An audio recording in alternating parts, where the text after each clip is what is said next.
How's it going, everybody? Celtic Reviews, and the man that you see before you today is a YouTuber by the name of Cinder Shadows. Now, I want to preface this right before this video starts. Don't go and harass this dude. Like, honestly. And if you go and watch his content and you enjoy it, feel free to subscribe. I'm not telling you you shouldn't or should. It's not up to me. That's up to my viewers. But with that being said, let's get into the video, shall we? So this man has recently been into some pretty hot water over a video he made where he claimed Baldur's Gate 3 was a financial failure because Hasbro let go of employees that wound up lending out the IP. He claims greenlit, but no, they lent out the IP to Larian because Larian paid for it, but we'll get into that in a bit. Because those people were let go, that means Baldur's Gate 3 didn't make the money that Hasbro was looking for, and they had to let employees go, and that's Baldur's Gate's fault. Which is the most asinine and dumb fucking take I've ever heard. That is asinine. But not only, he couldn't have just sat there and said, you know what, guys, had a bad take, you know what, that's fine, bad take, I'm moving on. He doubled down, and then tripled down.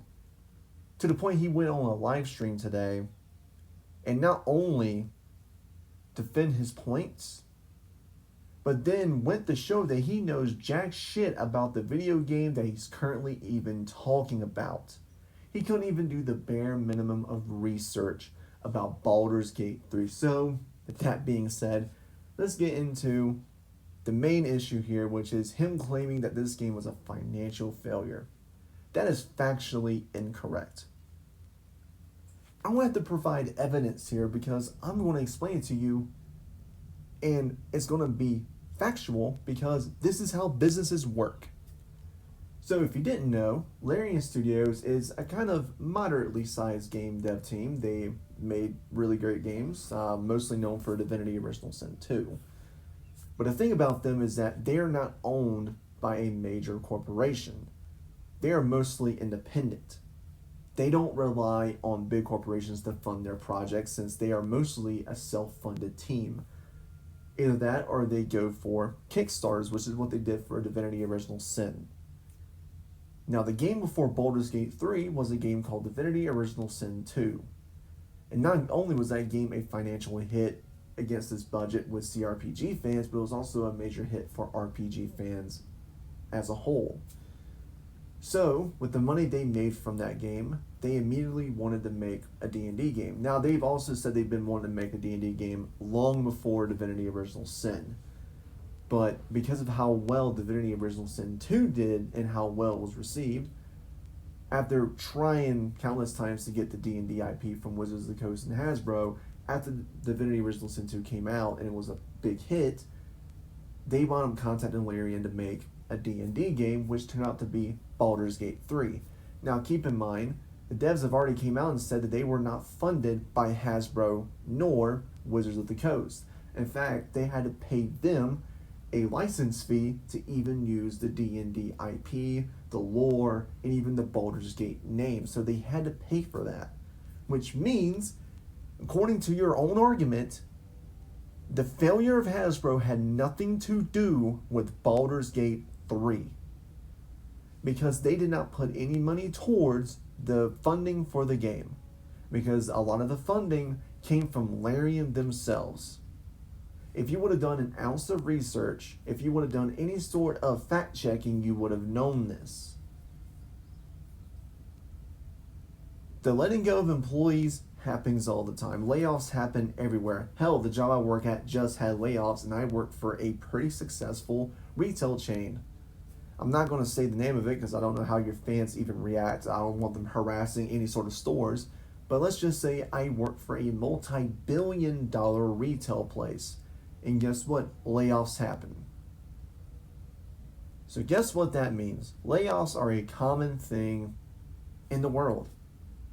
Even if a product is successful or if it's a failure, layoffs happen eventually. But you are sitting there blaming Baldur's Gate 3 for the downfall, for the loss of jobs at Hasbro. you're blaming a video game, calling it a financial failure. There is a reason why people were calling you out on your take. That's why I was in your stream pleading for you just take the L and move on, because you were making yourself look worse in your own stream. You are making yourself look worse than if you would have just said, you know what, guys, you're right. Bad move, bad take. I'm just going to move on. You didn't even do that. You instead doubled and tripled down. The failure of Hasbro, well, the letting go of the employees was not the fault of the video game. Because believe it or not, they had nothing riding on Baldur's Gate 3. They didn't give any money to Larian for the game. The failure could have been attributed to a multitude of things. Either they just wanted to let go of some employees, or hell, you do realize they also make board games and toys. Did you ever saw the thing that maybe some of those didn't sell well and that's why? Because I hate to tell you, but that happens all the time in the workplace. That happens in any sort of corporation. Layoffs happen. Hell, Sony has layoffs, and they're the biggest console in the market right now, and they have layoffs. Insomniac had layoffs. Are you saying they're failures because they had layoffs? No.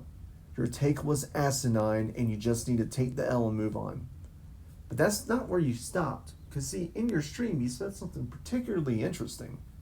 While you're reacting to a video of a guy proving you wrong, you immediately pointed out that Baldur's Gate 3 is just all about sex. Sex everywhere you go. This game is purely about sex. So you never played Baldur's Gate 3. Okay. I have played a ton of Baldur's Gate 3 since it came out. And this is a non-exaggeration. I have had maybe 4, maybe 5 sex scenes out of, get ready for this, 250 hours of playtime across not only the Steam Deck, but on Xbox. 5 sex scenes combined. And guess what's crazy? The new playthrough I'm doing right now, I'm not even romancing anyone, because guess what? Guess what's crazy? The sex in the game, like romancing your companions and all that, is completely optional, because this game is a RPG. It's based on D&D, where you can do whatever you want. Can you fuck your companions? Absolutely. Can you walk in on goblins orcs and all that having sex? Absolutely.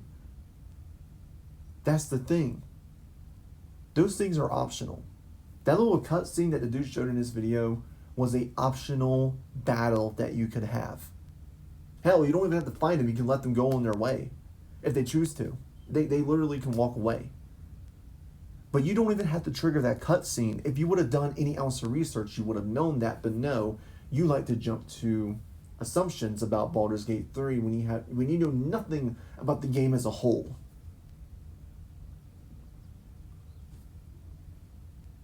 And then your fan base likes to rile up behind you. Oh, this game is 70% sex. The entire playthrough was sex. No, it wasn't, and you're factually wrong. Believe it or not, as I said, I think it was a little over 250 hours of playtime, I had 5 sex scenes. 5. And that was across multiple playthroughs. 5. Oh, but this game is all about the sex, right? It can't be the game that, the game is wildly popular because of how good the writing is, how fun the gameplay loop is, how great the story is, how awesome the characters are. No, it's because of the sex. Dude, by your logic, The Witcher 3 Wild Hunt is just about the sex. Cyberpunk, about the sex. Hell, you can lump in Starfield, all about the sex. Dude, it's just time to take an L at this point. Just take the L and move on, man. I have nothing against you personally, but this was a horrible take to have. You had a bad take. Just admit it. Take it on the chin and just move on, man. I am Celtic Reviews. See you guys next time.